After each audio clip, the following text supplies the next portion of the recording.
présence de Dieu parmi nous. C'est vrai, ce qui était important pour nous, c'est d'être dans la présence du Seigneur. Merci maman, merci papa, merci ma soeur d'être présent parmi nous. Je crois que la vie d'un enfant de Dieu, c'est la prière. Que Dieu bénisse toute personne qui est dans la concentration, dans la prière. Bien-aimés, nous allons aller plus vite. Comme je vous ai dit, nous sommes en train de parler sur être à l'écoute de Dieu. Nous allons toujours ouvrir nos Bibles, comme d'habitude.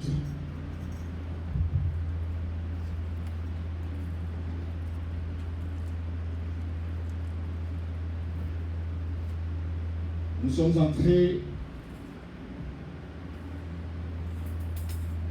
S'il y a des gens qui sont ici, vous pouvez fermer vos micros. Il y a un retour. Chaque fois, quand on termine, quand nous passons à l'intervention, faisons cela, Dieu ne manquera pas de vous bénir. Bien-aimés, nous sommes en train de parler sur être à l'écoute de Dieu, nous tous avec nos Bibles, parce que nous sommes une église de Dieu. Ouvrez nos Bibles. Et Matthieu chapitre, parce que rappelez-vous, notre thème, d'abord notre verset biblique était Ésaïe 45, verset 15. Rappelez-vous encore de ce que je vous ai parlé. Et après cela, nous allons lire ensemble avec vous sur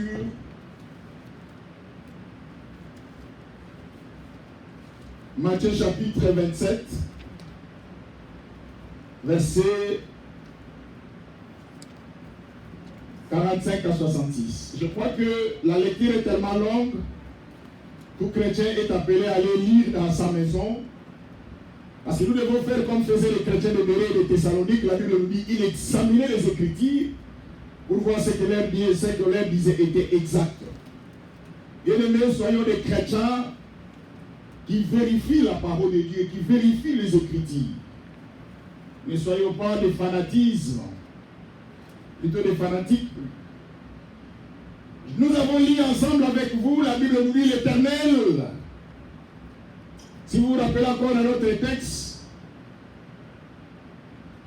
tu es le Dieu qui te cache, le Dieu d'Israël sauveur. Ça, c'est notre texte que nous avons donné ensemble pour essayer de lire.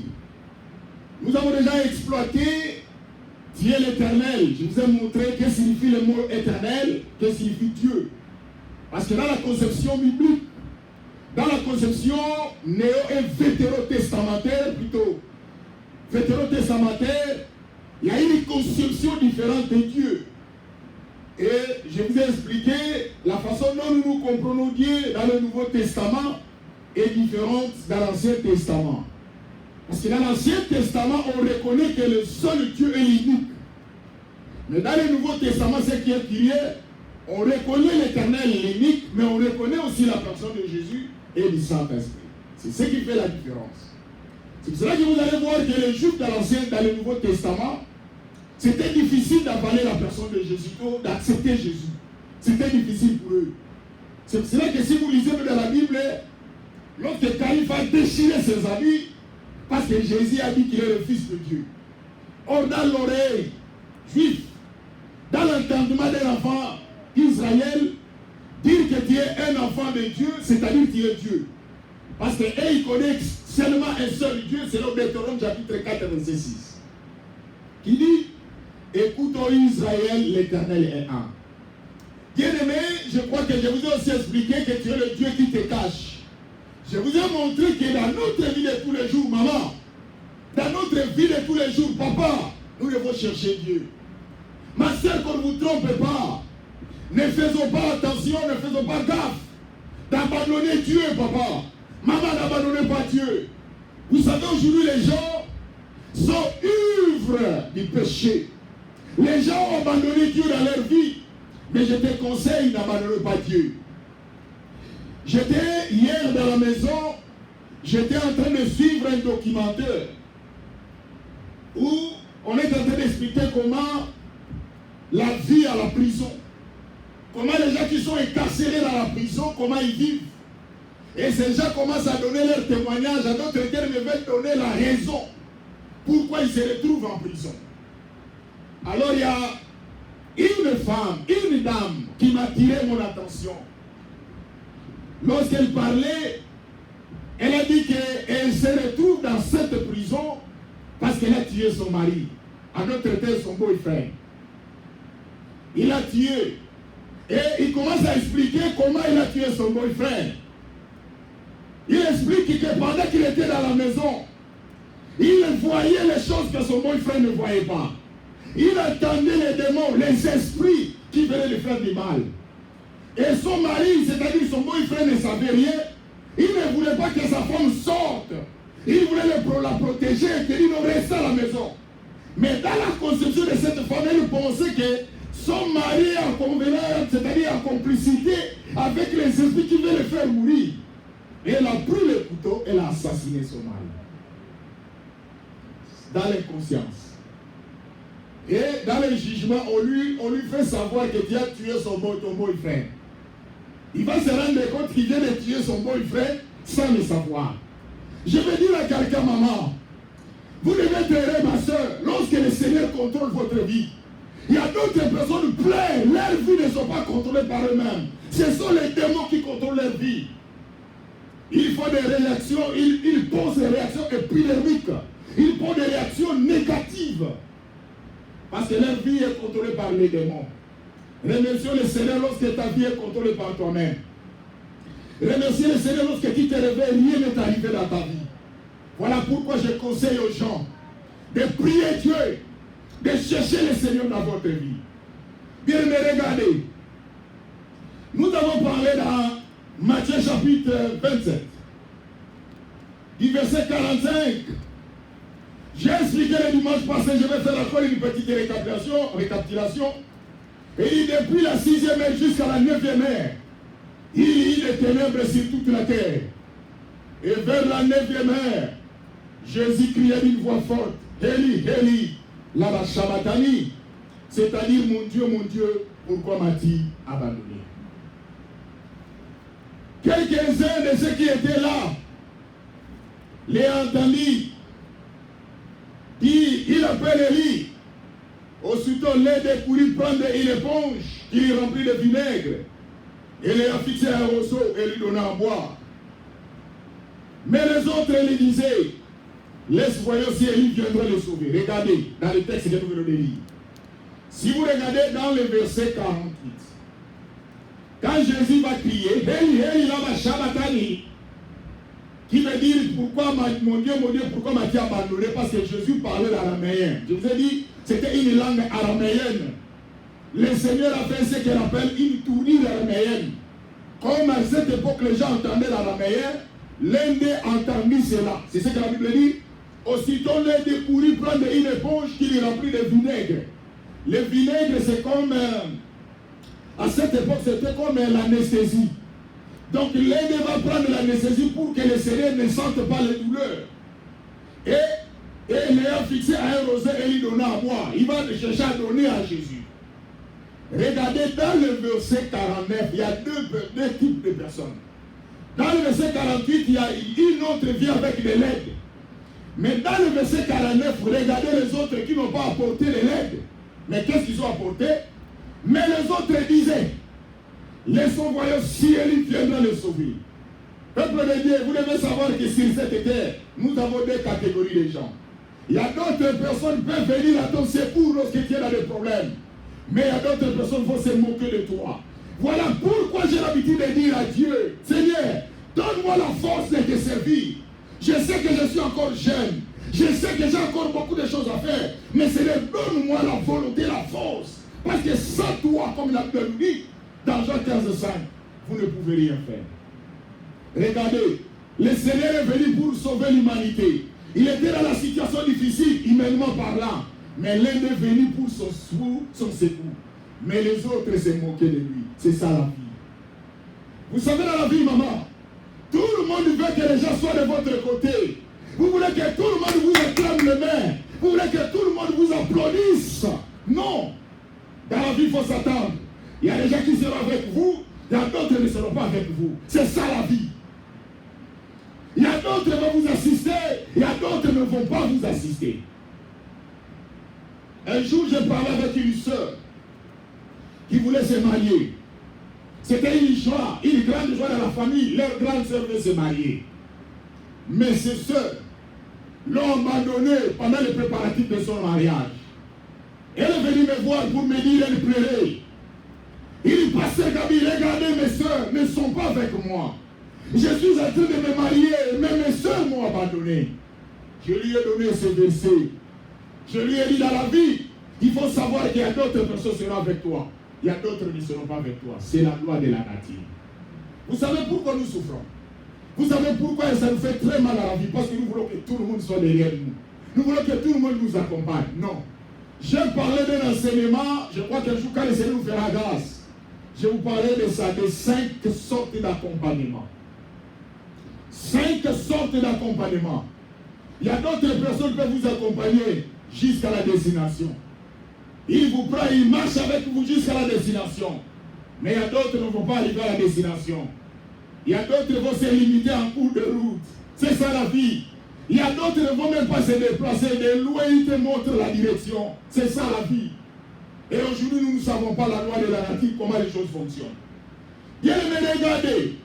Il dit vers le 6e heure jusqu'à la 9e heure. Je vous ai montré que le 6e heure, dans la coutume juive, dans le calendrier juif, bien aimé, vous devez savoir que notre calendrier n'est pas le calendrier juif.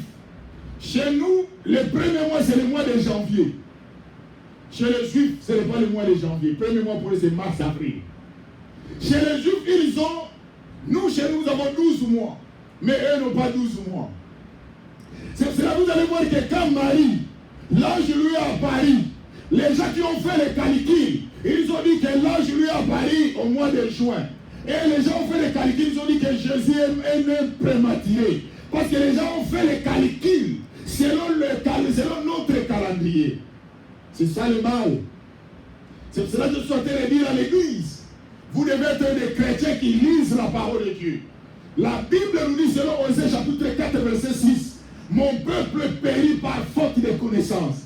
Ma soeur, mon frère, vous êtes en train de mourir, maman, parce que vous n'avez pas la connaissance. La connaissance que je parle, ce n'est pas la connaissance de la vie des autres. La connaissance que je parle, ce n'est pas la vie des autres personnes, mais la connaissance que je parle, c'est la Bible qui est la parole de Dieu qui peut vous donner la vie. Parce que la Bible nous dit tout passera. Il y a le verbe et les quantités, mais la parole de Dieu ne passera jamais. Ton mari, le mariage passera. Les enfants passeront. Les amis passeront. Ton mari passera. Ta femme passera. Mais la parole de Dieu restera éternellement. Je vais vous faire réfléchir une chose. Vous savez que si cette terre, il y a un mari, il y a une femme. Pour ceux qui sont déjà mariés. Pour ceux qui ne sont pas encore mariés, vous avez des frères, vous avez des sœurs. Est-ce que vous savez que quand le jour, la mort viendra, le jour que le Seigneur reviendra, il n'y aura plus de frères et de sœurs. C'est fini. C'est sur cette terre. Même tes enfants, tu ne les reconnaîtras plus. S'ils ne connaissent pas le Seigneur. Il ne faut pas oublier cette révélation. Mais c'est à vous de faire l'effort pour qu'un jour, si vous avez de l'amour de vos enfants, comme nous voyons ici, tu es prêt à te défendre, tu es prêt à moudre, à faire n'importe quoi pour tes enfants. Mais tu n'es pas prêt à faire l'effort pour que tes enfants héritent le royaume des cieux. Pour qu'ils n'entrent pas à l'enfer. C'est ça l'erreur que les gens font. Parce que le jour que le Seigneur reviendra, tu n'auras plus d'enfants. Tu n'auras plus de mari. Tu n'auras plus des amis. C'est fini. C'est sur cette terre. C'est pour cela que la Bible nous dit. Dans Hébreux chapitre 9, verset 27. Comme il est réservé aux hommes de mourir une seule fois.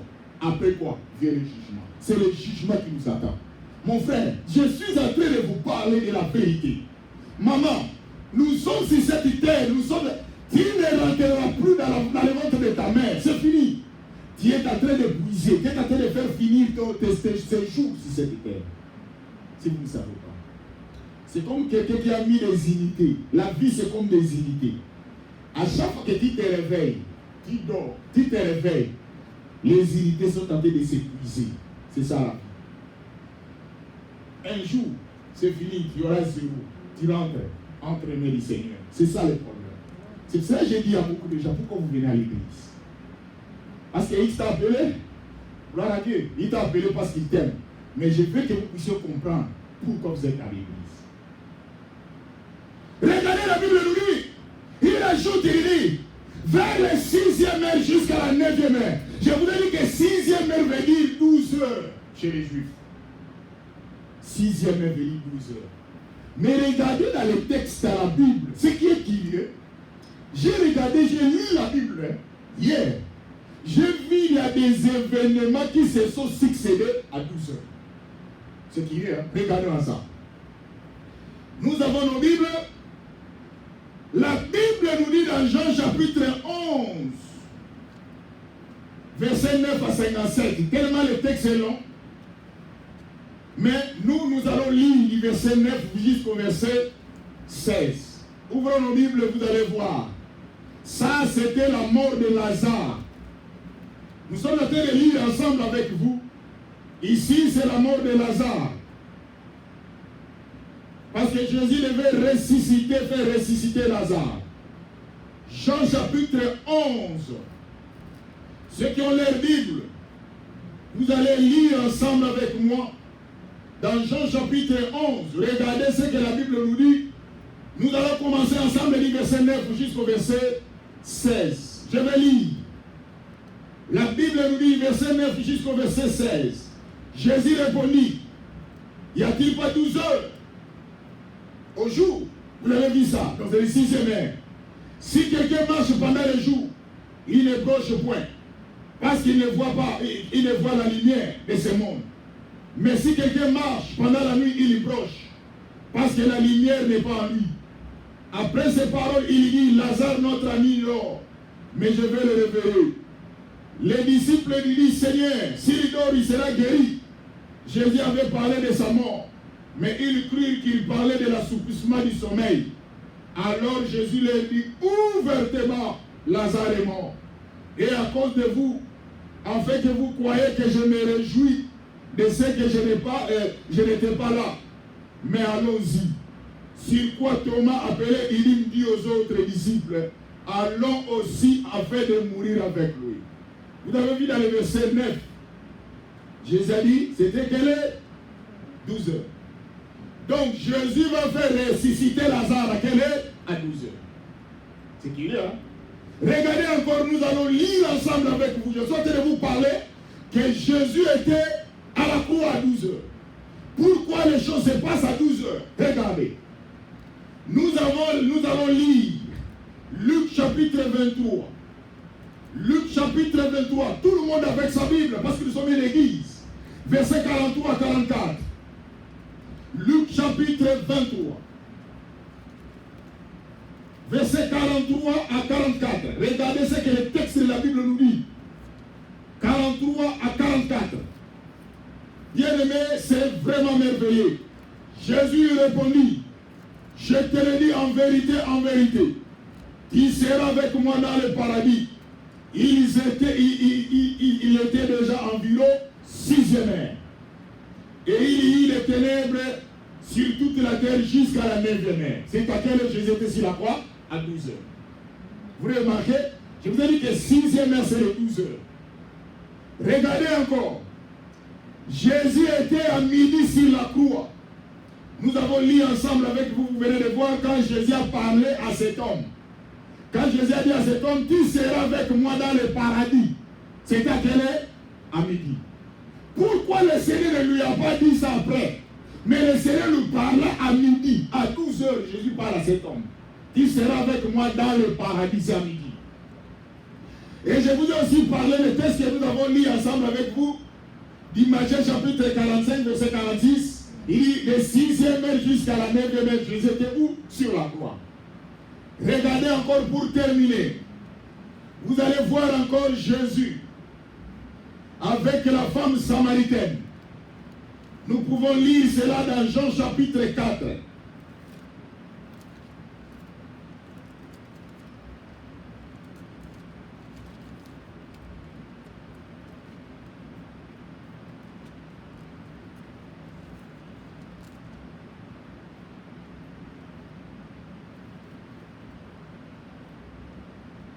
Si vous voyez, le texte est tellement long.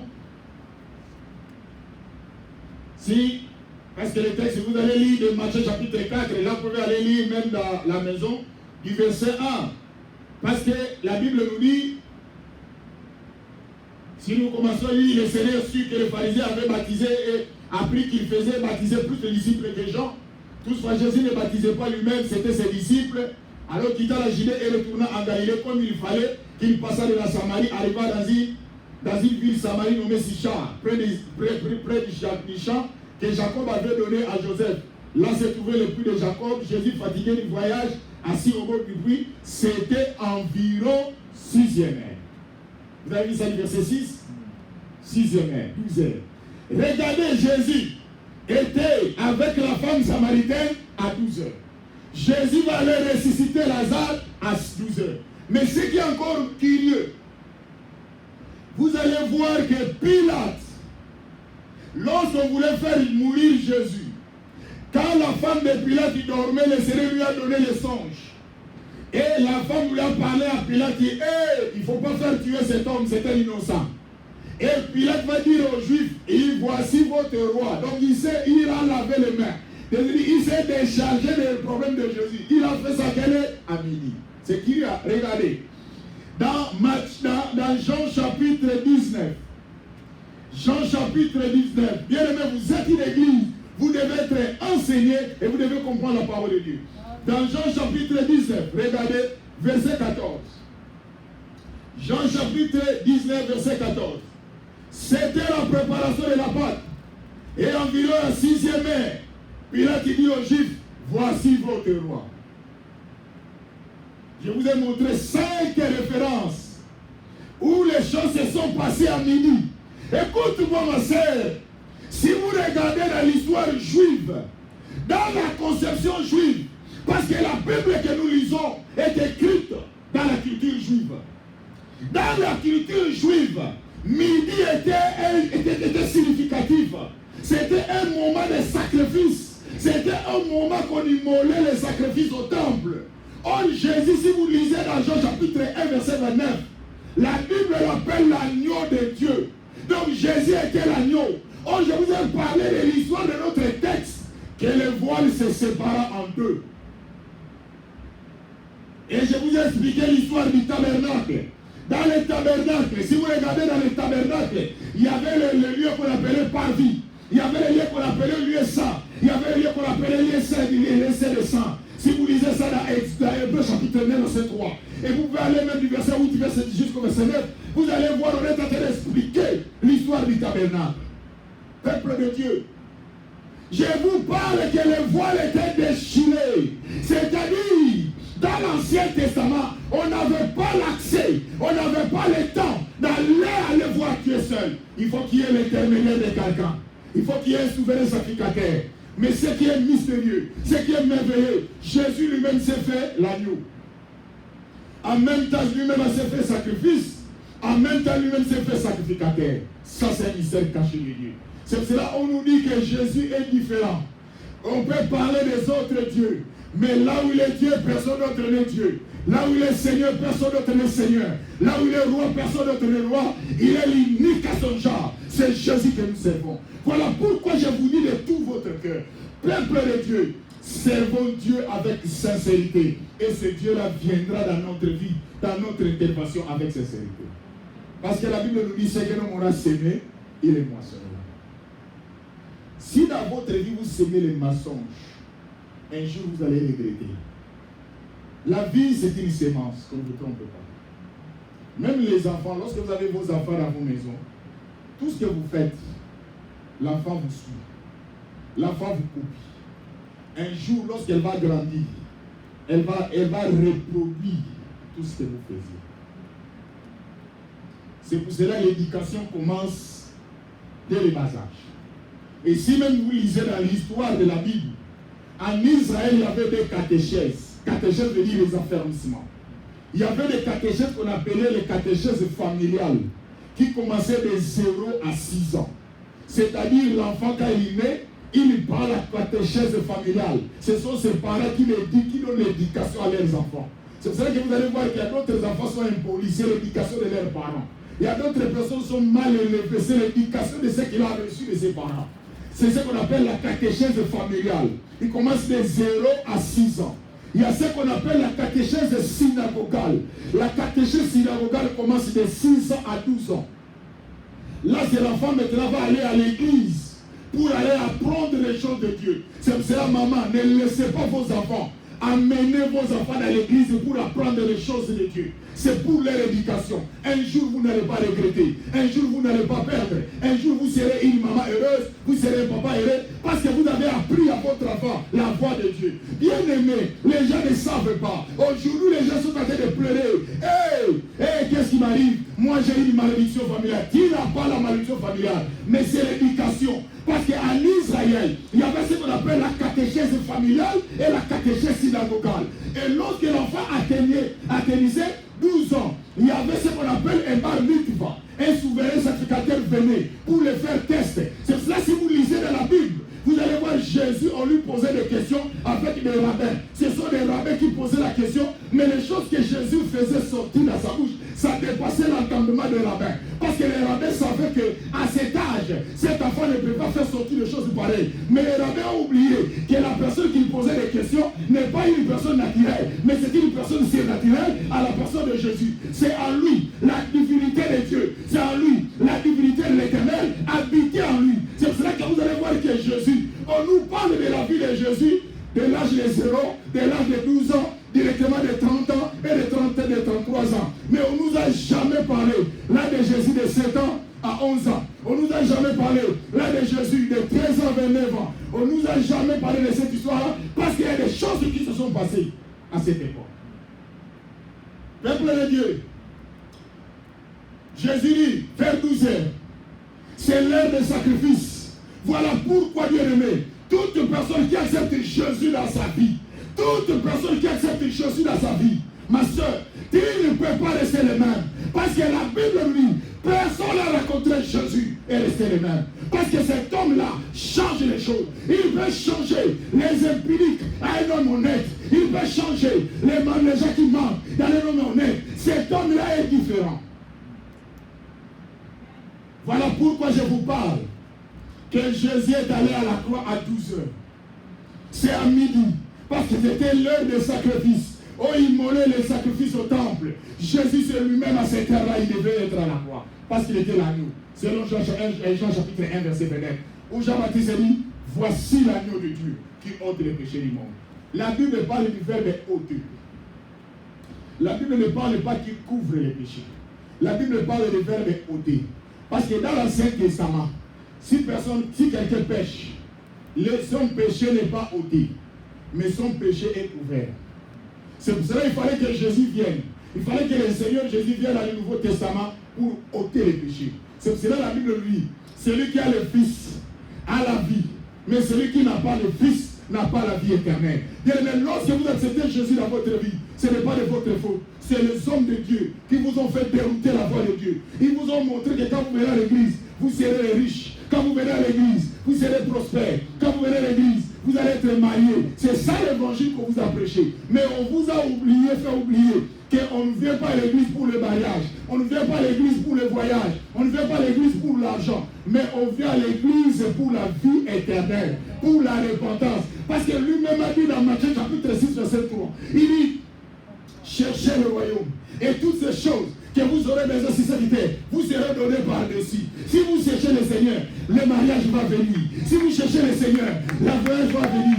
Si vous cherchez le Seigneur, la bénédiction va venir. Parce que celui qui détient le mariage, c'est le Seigneur. Celui qui détient la santé, c'est le Seigneur. Celui qui détient tout ce que tu as besoin, c'est le Seigneur. Mais ce que nous vivons maintenant, c'est qu'on appelle ça en français les versions de valeur. Nous, on allait chercher le Seigneur pour avoir le mariage, mais nous cherchons le mariage, le Seigneur après. Ça, c'est une contradiction. Dieu ne marche pas à contre-courant. Dieu est dans sa parole. Lorsque vous accrochez à Dieu, il sait que vous êtes une femme, vous avez besoin du mariage. Il sait que vous êtes une femme, vous avez besoin des enfants. Il sait que vous êtes un homme, vous avez besoin de la bénédiction. C'est pour ça que la Bible dit, c'est la bénédiction de l'Éternel qui enrichit et de la faire souffler nos cœurs chacun. Peuple, réveillez-vous. Réveillez-vous, peuple de Dieu. Nous vivons maintenant dans une balance avec l'évangile. Les gens ne comprennent plus l'évangile. C'est cela que vous voyez dans l'église, quand vous pouvez vous appeler quelqu'un venir à l'église. Il dit, je ne viens pas. Je ne viendrai pas. Pourquoi? Parce qu'il sait, il pense que j'ai déjà tout. J'ai l'argent, je gagne mon chèque. Si j'ai besoin de quoi que ce soit, je peux l'avoir. C'est ce qu'il pense.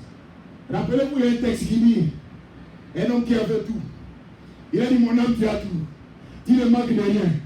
Mais cette nuit-là, Dieu a pris son souffle. Tout ce qu'il avait, il avait laissé. Je vais dire à quelqu'un, les habits que tu as, l'argent que tu as, les voitures que tu as, les jours que ton souffle va partir, ce sont les autres qui n'ont pas souffert. Ce sont eux qui vont récupérer ça. Peuple de Dieu, nous allons fermer nos yeux et nous allons prier. Je vous ai dit que je ne serai pas long. Je vous ai dit que nous allons chercher Dieu.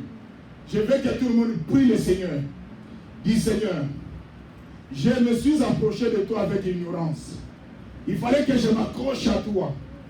C'est alors que je peux avoir tout ce que j'ai besoin. Mais moi, je suis en train, j'étais allé m'accrocher au bien matériel. Je suis allé à la contre de ta parole. Seigneur, aide-moi. Seigneur, marche avec moi. Dans les noms de Jésus, prions le Seigneur.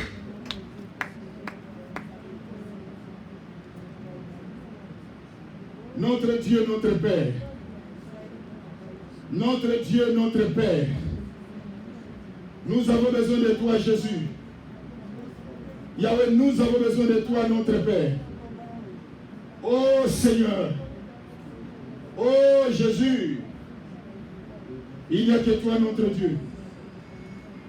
Yahweh, nous avons besoin de toi, Papa. Oh Yahweh. Jésus, il n'y a que toi, Papa. Yahweh, j'ai compris la révélation de ta parole. Yahweh, il n'y a que toi, Jésus.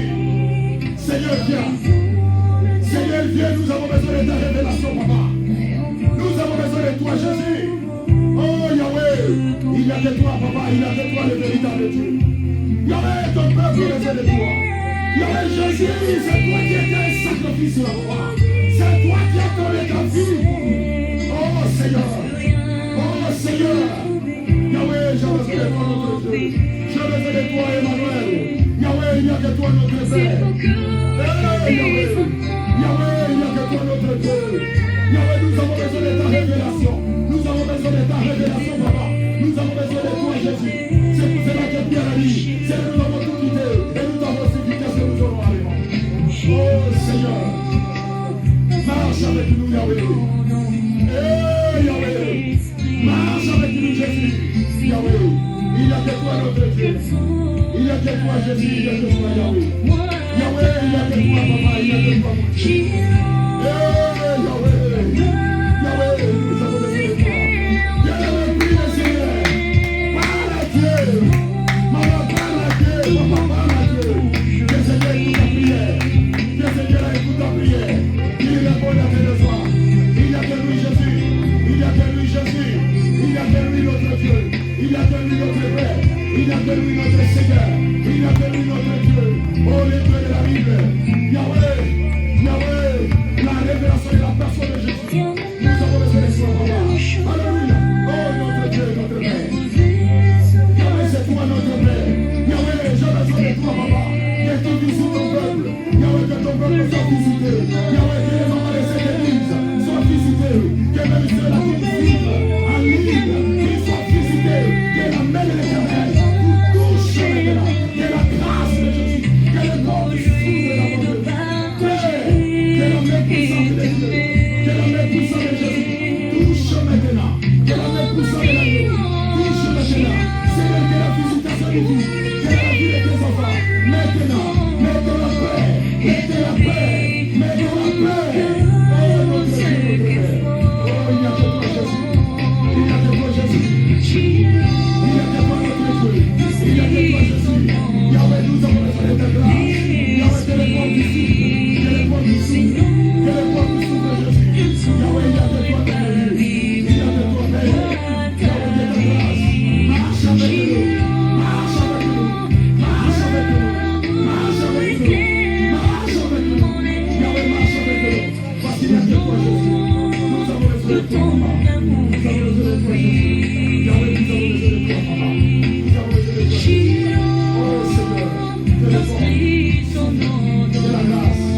faveur du Seigneur soit avec nous.